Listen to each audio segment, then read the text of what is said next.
Hello friends. Today I am going to talk about something different. और मैं आज कुछ अलग करने की कोशिश कर रहा हूँ जो मैं आप सबको कि मैं सॉइल साइंस के बारे में थोड़ा बात करना चाहता हूँ। ये मेरा सीरीज ऑफ वीडियोस होंगे जिसमें हम सॉइल साइंस को थोड़ा समझें। So it will be in bilingual, दो लैंग्वेज में हो, इंग्लिश एंड हिंदी मिक्सचर रहेगी। So hope you'll like it. Uh, I I decided to go about introducing a few videos on soil science, very basic videos, soils as perceived by me, and how I can convey the message to you. So let's talk about something about soil. So what do you think? क्योंकि यहाँ कोई chalk board, blackboard या whiteboard markers, nothing will be there. It is totally my discussion with you.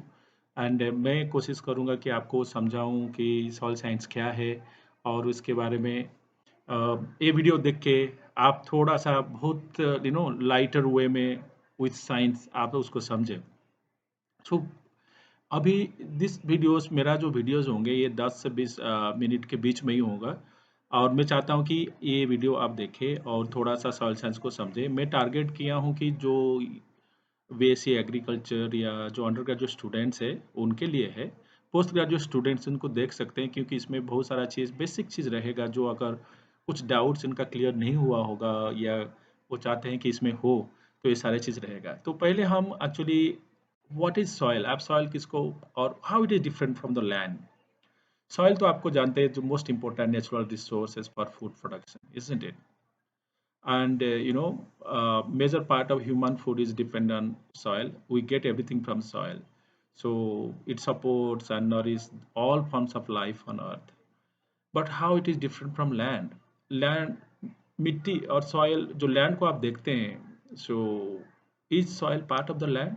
Of course. आप एक landscape को जब देखते हैं तो क्या क्या चीज देखते हैं? So land includes soil, vegetations, water bodies. आप जो देख रहे हैं ना वो सारे चीज उसमें इंक्लूड है। तो this is the difference between soil and land. But more specifically हम जब सॉइल के ऊपर बात करेंगे, so it is important to understand the soil, isn't it? It is crucial for agriculture production, and healthy soils provides healthy ecosystem, and healthy living ecosystem and human being, as well as a systems that provides life on earth. तो friends, तो soil and its properties. Soil में क्या properties होना चाहिए, soil क्या है, उसका properties क्या है, ये सब चीज़ें हम थोड़ा सा और डिटेल्स में बात कर रहे हैं। जैसे मैंने बताया कि सॉयल और लैंड इंटरचेंजेबली यूज होता है, बट है ही नहीं ऐसा। Soil is a three dimensional natural body on which vegetation grows. It is simplest form, simplest term if you ask me what is soil, and the outermost layer of earth surface, isn't it? And how it is formed, actually it is formed due to weathering of rocks and minerals, and there are other things, और वो चीज़ हम थोड़ा सा बाद में discussion करेंगे, how soil is formed. But soil in true sense is rich in nutrient and is considered as fertile and is good for agriculture production. And here we get two terms, soil fertility and productivity. So आपको पता है the inherent capacity of the soil is soil fertility, जो inherent capacity to supply plant and essential plant nutrients, और जो essential plant nutrients है उसके बारे में भी हम बाद में आएंगे। और न्यूट्रिएंट्स आपका मैक्रो न्यूट्रिएंट्स, माइक्रो न्यूट्रिएंट्स, जो मेजर न्यूट्रिएंट्स है nitrogen, phosphorus, CHO, NPK, calcium, magnesium, sulphur, copper, iron, manganese, zinc, बहुत सारा चीज़ है, उसके डिटेल्स में और बात करेंगे हम। अभी जो है हम थोड़ा सा soil as a medium for plant growth हम अगर सोचेंगे तो soil provides essential plant nutrient, जैसे मैंने आपको बताया। और क्या क्या सॉइल हम बताते हैं और क्या क्या soil provide, what soil provides is. अगर एक प्लांट आप देखते हैं, एक ट्री को आप देखते हैं, तो क्या सोचते हैं कि soil gives physical support, isn't it? मतलब एंकरेज, रूट जो है वो एंकर करके सॉइल में रहता है, तो it provides anchorage to the plant, it provides air, water, it moderates, it maintains the soil temperature, and protection from all toxins, means buffer filter के हिसाब से काम करती है, act as filter. and it supply most importantly the essential plant nutrients, all those nutrients that's required for plant growth. तो ये सारे चीज जो है ना, सो दो अगर जब सॉइल की हम बात करते हैं तो soil serves as medium for plant growth. अगर थोड़ा सा हम सॉइल का डेफिनेशन में जाएंगे मोर डिटेल्स में, तो सॉइल का डेफिनेशन क्या है और इसका कंपोनेंट्स क्या है। Soil is derived from the Latin word solum. Solum means floor. That means soil is the outermost layer on the earth's surface on which the plant grow, isn't it? It is a three-dimensional natural entity consisting of different layers comprising of mineral matter, organic matter, living organisms, air, water. So ये है actually the simplest form of soil definition. और details में आप जाएंगे तो आप books भी पढ़ सकते हैं। मेरे हिसाब से मैंने सोचा कि आपको बहुत सिंपलेस्ट फॉर्म में कर सकते हैं। तो सॉइल का कंपोनेंट्स क्या क्या सॉइल में है, जैसे कि मैंने बताया, soil is outermost thin layer on earth surface और earth crust which serves as medium for plant growth. So rocks are the parent materials over which corresponding soils are formed by the process of weathering. फिर weathering क्या है, उसके बारे में भी हम बाद में आएंगे जब सॉइल फॉर्मेशन आएंगे। वेदरिंग के फिजिकल केमिकल वेदरिंग आप सब जानेंगे, बट अभी मैं उसके बारे में नहीं बता रहा हूँ क्योंकि हम बहुत बेसिक चीज़ में अभी है जो इंट्रोडक्शन टू सॉइल साइंस में आपको बताने जा रहा हूँ। तो उसमें जब जनरल फीचर्स ऑफ सॉइल है, आप एक सॉइल को आप थ्री डायमेंशनल बॉडी बोलते हैं, तो एक प्रोफाइल जो सॉइल प्रोफाइल बोलते हैं, तो एक जब ऊपर से नीचे तक हम जाते हैं तो फिर क्या है, soil is a dynamic natural body जैसे मैंने आपको बताया, and it takes hundreds of years to form 1 inch of soil. You should remember, जो सॉइल लॉस हमारा हो जाता है, हेवी रेन हो गया, स्लोपी लैंड में आपने देखा होगा पानी में बह गया, पानी के साथ पानी थोड़ा सा मडी दिखाई दिया, सॉइल मिक्सचर ऊपर सरफेस लेयर निकल गया, so that means 1 inch of soil takes millions hundreds of years.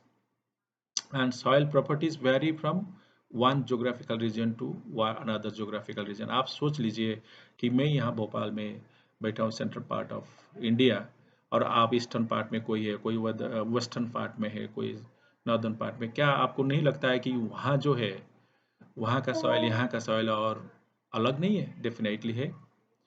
So soil properties भी अलग है, और वहाँ क्या क्या सॉइल मिलते हैं आप जानते हैं, हम भी यहाँ बैठ के जानते हैं कि यहाँ ब्लैक सॉइल है, वहाँ नॉर्दर्न बेल्ट में जाएंगे वहाँ अलुवियल सॉइल्स मिलेगा, ईस्टर्न पार्ट में जाएंगे तो लैटराइटिक सॉइल्स मिलेंगे, रेड सॉइल्स मिलेंगे। तो देयर आर और जब सॉइल अलग अलग टाइप का होगा तो उसका प्रॉपर्टीज भी अलग होंगे, isn't it? All soils are differentiated into different horizons और लेयर्स। जो आप सॉइल्स का प्रोफाइल देखते हैं, जो थ्री डायमेंशनल बॉडी हम बात किए, जब आप सरफेस से नीचे तक जाएंगे आप डिस्टिंक्ट लेयर आपको दिखाई देगा। वो डिस्टिंक्ट लेयर से आप बोल सकते हैं कि क्या क्या लेयर्स है, या होराइजन्स भी बोल सकते हैं उसको। इसमें आप बोलेंगे कि जो लेयर्स होराइजन है वो है आपका ओ, जो सबसे ऊपर वाला O means organic horizon, organic layers, that means organic matter, rich in organic matter, जो आपने देखा स्लाइटली ब्लैक इन और brownish in colour. Next is your A, surface layer. Then B is subsoil layer. C is substratum, और these are R is bedrock. So C के नीचे bedrock है। तो O A B C जो तीन horizon distinct होता है वो आप देख सकते हैं। कहीं मैं तो यहाँ कोई ब्लैक बोर्ड चौक लेके नहीं बैठा हूँ, यहाँ आपको बताऊंगा। मैं कोशिश करता हूँ कि मेरा नज़र से जो मेरे दिमाग में जो है मैं आपके साथ शेयर करूँ। तो ये चीज़ जो है, it different soils have different physical, chemical and biological property, जैसे मैंने अभी आपको बताया। And it is a living entity and consisting of billions of microorganisms, isn't it? Living entity है जो, क्या कि एक टीस्पून, अगर एक टीस्पून, मेरे पास स्पून नहीं है, नहीं तो मैं आपको दिखाता, एक टीस्पून ऑफ सॉइल आप उठाएंगे तो उसमें मिलियंस ऑफ माइक्रोब्स मिलेंगे। That's why it's living entity, it is not dead. Soil is not dirt, आप इसको कीचड़ जैसा ना समझे। इट इज लाइव, ये जीवित है, जिंदा है, और उसमें मिलियंस ऑफ माइक्रोब्स है जो लगातार कुछ ना कुछ करते रहते हैं। जो चीज़ आप देख रहे हैं, so many things are happening in soil जो आपको दिखाई नहीं देता है, but do take millions hundreds of years to form. तो सॉयल जो सबके नज़र में सॉयल अलग अलग चीज़ होता है एक्चुअली। फॉर ले मैन, अगर किसी को आप पूछेंगे क्या सॉयल का मतलब क्या होता है, बोले इट्स डर्ट है, नहीं एक्चुअली। उसको लगे एक कीचड़ है यार, वो उसको नहीं। फॉर एग्रीकल्चरिस्ट और किसी को भी plant, it is habitat for plant, isn't it, for us, and it's provides food to the human being, to the animals, living organisms. And जो ब्लैक स्मिथ है, जो पट मेकर जो करते हैं, रॉ मटेरियल फॉर अर्दनवेयर्स बनाते हैं, so mining engineers, home makers, home owner, सबके लिए अलग अलग उसका वैल्यू है. But for us it is medium for plant growth. It provides food. It's for which actually whole we get food from mother earth. अब mother earth के में क्या है, वो जो सॉइल है, this is the medium for plant growth. And उसके बिना हमारा फूड प्रोडक्शन नहीं होगा, ना हम जीवित रहेंगे. We won't live. सो जो सॉइल का कंपोनेंट्स क्या है, एक सॉइल को जब आप देखते हैं उसमें क्या क्या होता है, जैसे मैंने बोला कि एक सॉइल 3 डायमेंशनल स्ट्रक्चर होता है, होराइजन्स होता है. और इस सॉइल को अगर मैं सोचूं, आपको बताऊं एक सॉइल का क्या क्या कंपोनेंट्स होता है, तो टिपिकली इसका 4 कंपोनेंट्स है, 4 major components. One is mineral matter, one is organic matter, then soil air, soil water. जो मिनरल मैटर है वो 45% ऑफ टोटल. अगर 100 ग्राम सॉइल है आप बताएं तो 45%, 45 ग्राम उसका आप बोलेंगे कि मिनरल मैटर है. 5% organic in general, 4 component. 5% organic matter है. सॉइल एयर जो है 20 to 30% के बीच में वेरी करता है. सॉइल वाटर जो है 20 to 30%. सो ऑल टुगेदर 100% आप कहेंगे तो 4 कंपोनेंट आपका इस तरह कंपोनेंट्स रहेगा. तो हम आज जो है ना सॉइल प्रॉपर्टीज, जैसे मैंने बोला कि सॉइल का क्या क्या प्रॉपर्टीज होता है, तो सॉइल का जो फिजिकल प्रॉपर्टीज होता है, केमिकल्स होता है, biological properties, there are 3 different properties in soils. और डिटेल्स में थोड़ा सा हम डिस्कशन करेंगे. और उसमें आपको बताऊंगा कि ये फिजिकल प्रॉपर्टीज ऑफ सॉइल्स क्या है. So physical properties are essential for water, nutrient, air and heat transmission in the soil. Movement of water. Water movement होगा तो उसमें जो न्यूट्रिएंट्स होगा, जो एसेंशियल न्यूट्रिएंट्स, वो सॉल्युबल होगा. सॉल्युबल होगा तो वाटर फ्लो में जाएगा, कहाँ पहुँचेगा, रूट में. देन रूट उसको लेकर प्लांट में पहुँचाएगा, प्लांट देन ग्रो. तो ये एसेंशियल जो फिजिकल प्रॉपर्टीज जो है ना, ये गवर्न करता है movement of all those things. और मेजर सॉइल फिजिकल प्रॉपर्टीज क्या क्या है, मैं अगर आपको बताऊं तो ये चीज होगा: colour, texture, structure, moisture content, pore space, bulk density, aggregation. मतलब ये चीज जो है सारे प्रॉपर्टीज है, जैसे मैंने डिस्क्राइब किया: colour, texture, pore space, bulk density, moisture, structure, soil aggregation, कैसे एग्रीगेट होता है. तो ये सॉइल प्रॉपर्टीज में अगर थोड़ा बहुत और डिटेल्स में हम डिस्क्राइब करेंगे सॉइल फिजिकल प्रॉपर्टीज, तो soil physical properties. Soil colour. Soil colour आप जानते हैं कि आप जैसे कि डिफरेंट टाइप्स ऑफ सॉइल आप देखते हैं, you see black soil, red soils, alluvial soils, they have different colours. तो ये जो सारे कलर्स है वो सब व्हाट दे सिग्निफाई एक्चुअली. अगर soil colour gives indication about the different constituents, clay है क्या है उसमें, ऑर्गेनिक मैटर क्या है, presence of iron, aluminium oxides है कि नहीं है, ये सब they gives a distinct colour to the soil. तो एक मन्सेल कलर चार्ट है, मन्सेल कलर चार्ट, जो मन्सेल कलर चार्ट है, which was developed by Professor Albert H. Munsell, is widely used in the laboratory for soil color estimation. So soil color में क्या है ना, 3 चीज कंपोनेंट्स होता है. अगर मैं बोले सॉइल कलर में what are those things in the Munsell colour chart, आप बोले hue, value and chroma, isn't it? 3 चीज है. Hue is a wavelength of colour, value the tone of the colour, and chroma colour saturation और purity, कितना pure है. तो आपको पता चल गया कि सॉइल कलर क्या है. तो मैं आप बताऊं कि what are the importance of soil colour. The importance of soil colour है: dark colour generally link to higher productivity. अगर कलर डार्क है तो वी एक्सपेक्ट कि उसमें ज़्यादा ऑर्गेनिक मैटर होंगे. आप जानते हैं ऑर्गेनिक मैटर मतलब ऑर्गेनिक कार्बन है. ऑर्गेनिक कार्बन है तो न्यूट्रिएंट उसका अवेलेबिलिटी ज़्यादा होता है. सॉइल का स्ट्रक्चर, फिजिकल प्रॉपर्टीज अच्छा होता है, बायोलॉजिकल प्रॉपर्टी, तो एक्सपेक्ट करते हैं dark colour soil always gives better productivity. मतलब इन जनरल सेंस में आपको बताना की कोशिश कर रहा हूँ. Basic rock forms dark color soil, while acid rocks, no, basic rocks and acid rocks results into lighter colored soil. तो ये चीज फिर हम बाद में जब वेदरिंग और रॉक्स एंड मिनरल्स थोड़ा सा मैं टच करूंगा, मैं आपको बताऊंगा. Red and yellow colour soils found under tropical and sub tropical regions under well drained conditions. So देखिए कलर जो है एक कैसे कैसे जगह पे मतलब जैसे मतलब एक चीज है कि जो मैं बता रहा हूँ कि जब आपका क्लाइमेट कंडीशन चेंज होता है सॉइल कलर ही चेंज होता है. आप देखेंगे जहाँ हेवी रेनफॉल एरिया, जब बेस लीच हो जाता है, थोड़ा सा लाइट कलर आपको भी दिखाई देता है. रेड लैटराइट सॉइल्स में कितना डार्क कलर आता है. तो और जहाँ ट्रॉपिकल सब ट्रॉपिकल एरिया में जब ब्लैक सॉइल्स होता है थोड़ा सा डार्क कलर रहता है, अच्छा बेस सैचुरेशन रहता है, मतलब उसमें जो है ना बेसिक काटाइंस बहुत ज़्यादा रहते हैं। तो ये फिजिकल प्रॉपर्टीज एक है column. Then soil structure.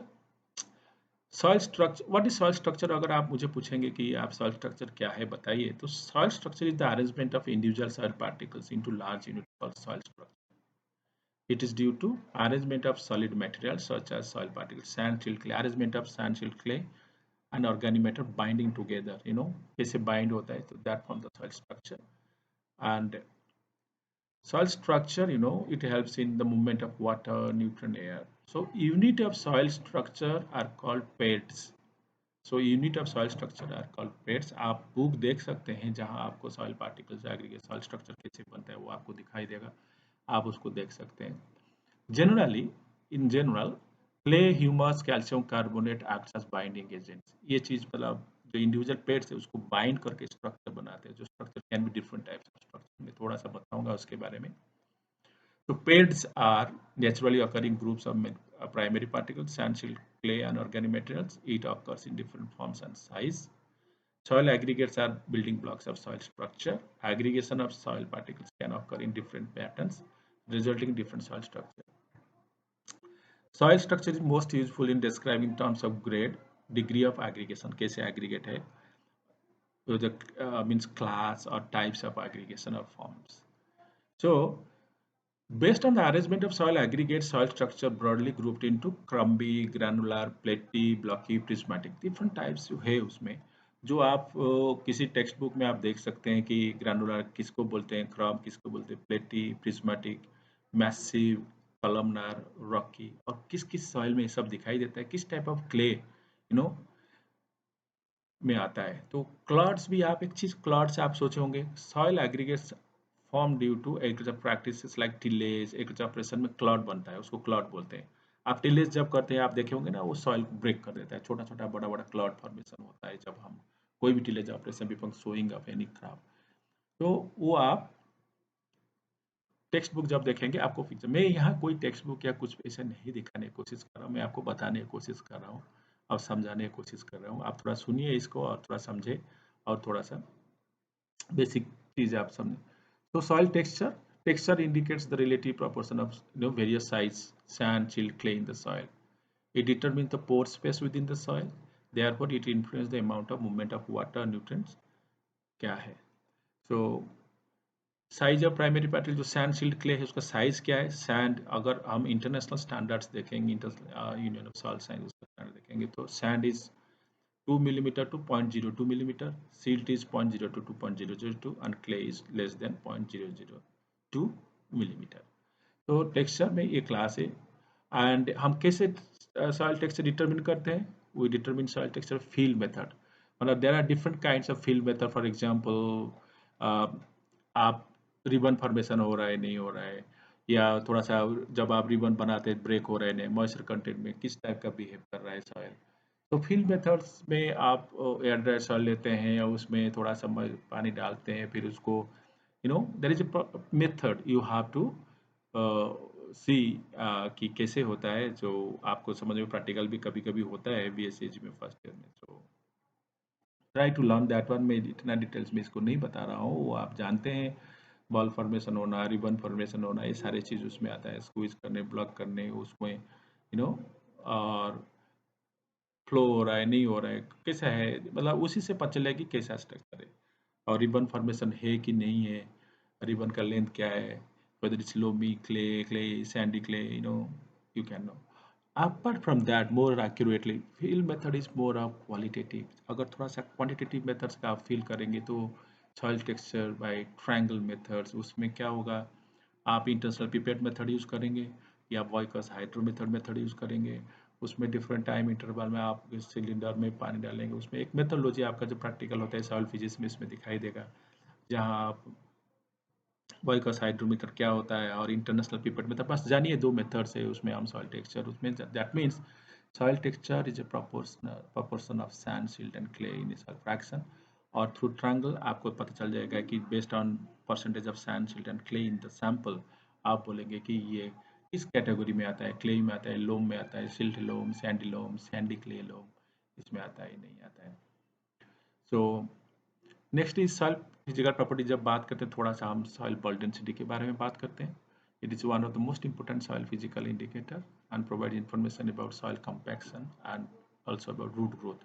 How if ball density is high, then soil is more compact, and ball density low, soil is low. So accordingly, root growth, root growth कैसे होगा, मतलब इट्स ये थोड़ा सा space ढूंढेगा ना. अगर टाइट ज़्यादा है तो मिट्टी, तो उसमें तो ग्रोथ अच्छा नहीं होगा. इसमें लूज होगा थोड़ा बहुत तो अच्छा ग्रोथ होगा. तो it reflects the size, shape, and arrangement of soil particles, and the pore space. The ball density is expressed as the dry weight of soil divided by the total volume of the soil. Open dry weight by total volume of the soil, and this volume includes the volume of the soil particles and the volume of pores among the soil particles. So ball density open dry basis में आप जब देते हैं तो आपको ये decide करता है कि अगर वन टर्म में मैं बताऊं what is soil bulk density, the mass of soil solid by total volume of soil. तो bulk density is the weight of soil solids per unit volume of total soil. So for ideal soil, one half of the solids and one of the pore space usually discovered. तो soil bulk density आप कैसे major करें, core method है या field में जाएंगे, core calculation करेंगे, उसको ओवन ड्राई करेंगे, मॉइस्चर कंटेंट उसका निकालेंगे कि, और फिर ओवन ड्राई होने के बाद फिर आप उसका मास लेंगे बैलेंस में, फिजिकल बैलेंस, जब उसका मास बाई वॉल्यूम आप जो कोर लिए होंगे सिलिंड्रिकल कोर उसका वॉल्यूम में डिवाइड करेंगे तो आपको बॉल डेंसिटी मिल जाएगा.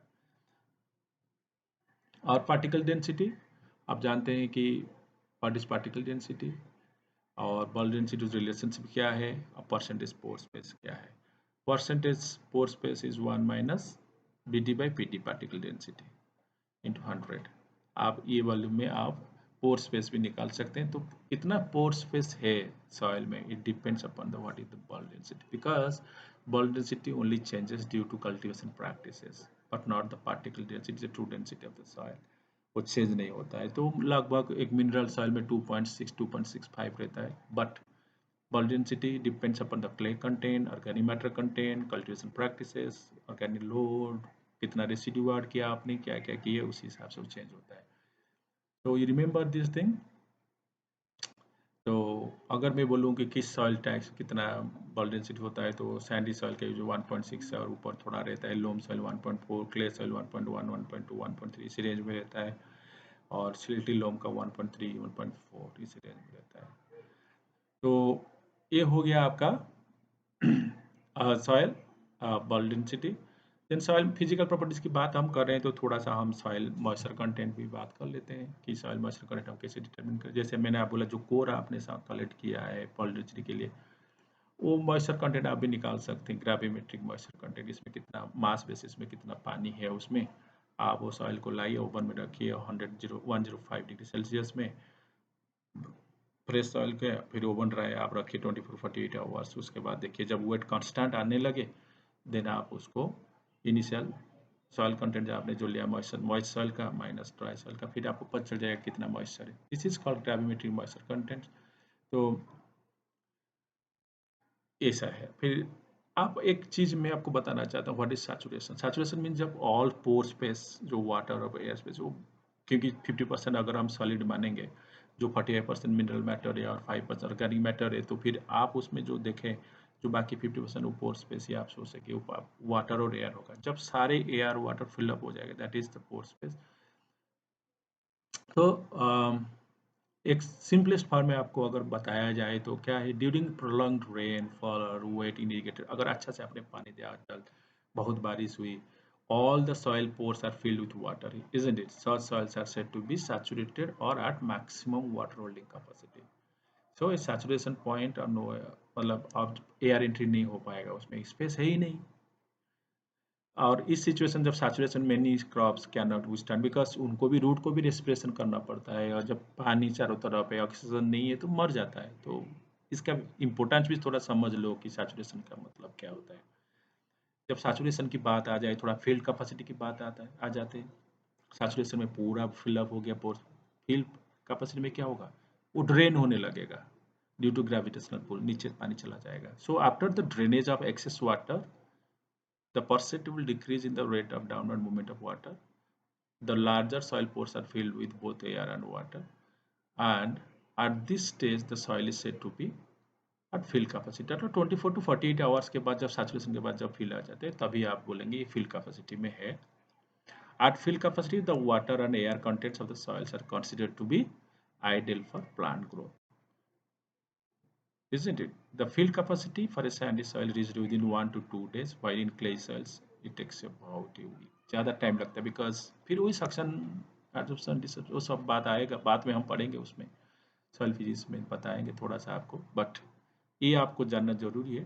The volumetric moisture content retain in fill capacity about 10 to 18% in sandy soils, 10 to 32% loamy soils, and 36 to 42 in clay soils. सो ये है सॉइल फिजिकल प्रॉपर्टीज में आपका सैचुरेशन आ गया, परमानेंट फिल्ड कैपेसिटी आ गया, परमानेंट विल्ट परसेंट. क्या है permanent wilting? Wilting मतलब क्या है? मुरझा जाएगा, मर जाएगा. कब विल्ट करेगा? मतलब पानी नहीं मिलेगा, खाना नहीं मिलेगा तो मर जाएगा. बट हम पानी की बात कर रहे हैं, इसका मतलब है विल्टिंग मतलब परमानेंटली विल्ट कर, मतलब रिट्रीव नहीं कर पाएगा और बच नहीं पाएगा. आप पानी देंगे तभी भी वो कोई फायदा नहीं होगा. तो वो सिचुएशन, वो स्टेज को हम परमानेंट विल्टिंग पॉइंट बोलेंगे या परसेंट. बट हम क्यों आने देंगे पानी, क्यों उसको आने देंगे कि सॉइल में इतना कम पानी है तो क्रॉप मर जाएगा, तो हमारा कल्टिवेशन करने का क्या मतलब? So after the soil has reach the field capacity the water content present in the soil used out gradually by the process of evapotranspiration. What is evapotranspiration? Evaporation for transpiration. Transpiration by plant, evaporation from the soil surface. तो जब इसमें loss होने लगता है तो फिर तो soil तो कम होता जाएगा moisture. So there are no further rains और इरिगेशन हम नहीं देंगे soil point to permanent wilting point, जहां फिर started the plant starts to wilt. So this is called permanent wilting point. All three stages of saturation, field capacity, and permanent wilt point are important in the process of when go for irrigating a soil. तो friends this is all about soil physical properties. आज मैं physical properties तक ये करता introduction to soil science में रखता हूँ. मैं फिर इसके बाद फिर मैं केमिकल और बायोलॉजिकल प्रॉपर्टीज के बारे में थोड़ा सा बात करेंगे in our next lecture. So thank you for watching. आप फीडबैक दीजिए कैसा लगा. अगर आपको अच्छा लगा फिर तो अच्छा है, मैं फिर और कोशिश करूँगा कि आपको और अच्छा अच्छा चीज़ दें. Thank you very much. Thank you for watching.